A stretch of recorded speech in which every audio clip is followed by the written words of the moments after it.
Guys, Jared from Wave to Wave here. We're going to take a quick look at a 1997 Checkmate Pulsare 21.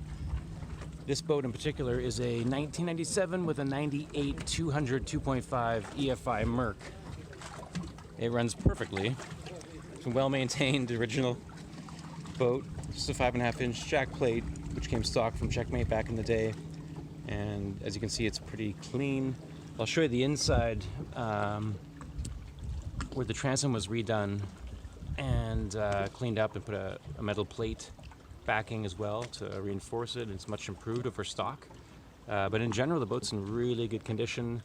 Let's do a quick little test of it too, just to see how this old timer does.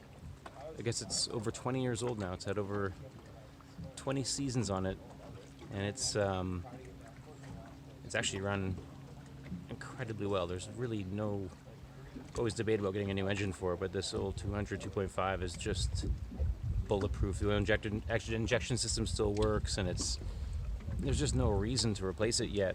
It's a little bit of a gas guzzler, a little bit if you're on the throttle, and it burns a little oil obviously, but for the most part this thing is really clean, super easy boat to drive. The only modification of the engine is a solid mount, so it has Bob's machine solid metal mounts, and other than that, just garage kept. Red gel coat, so it looks really fresh. I'm sure it could use a polishing and some wax, but other than that, it's really good.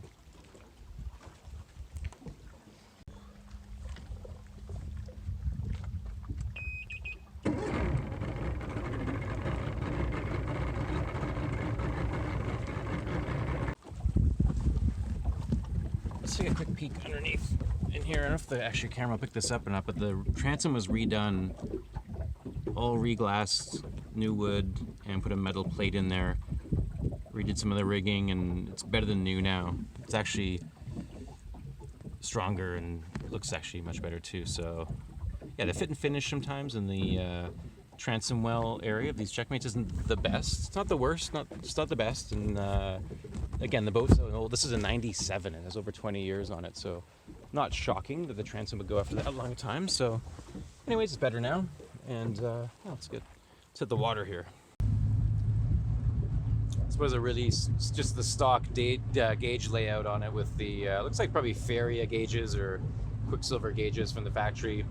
Put these kind of interesting flaps on them, so we actually cut these down a bit, and they're in an old style clamp that used to be on these big, these wind flaps were huge before, so we cut them down. They work really well. Looks like nothing, but you can have a conversation now at full throttle as opposed to before where you sit above the windshield. They work really well. This actually does not have a foot throttle. It just has a hand throttle. It's kind of old school. It has an older C-Star system, so it's not the Pro C-Star. It's actually the original C-Star system from the late 90s, I forget what they called it, but it has a 2.0 helm, and so it's not the best steering, but with the solid mounts it makes it much better. So again, this boat's really easy to drive. It's not super fast, so it's not going to be a problem, but I'll see if my camera will stay here underway. Probably not. Has a CMC lift, older one. Still works. Everything works. If you take care of your stuff, it'll last a long time. Stereo doesn't work though.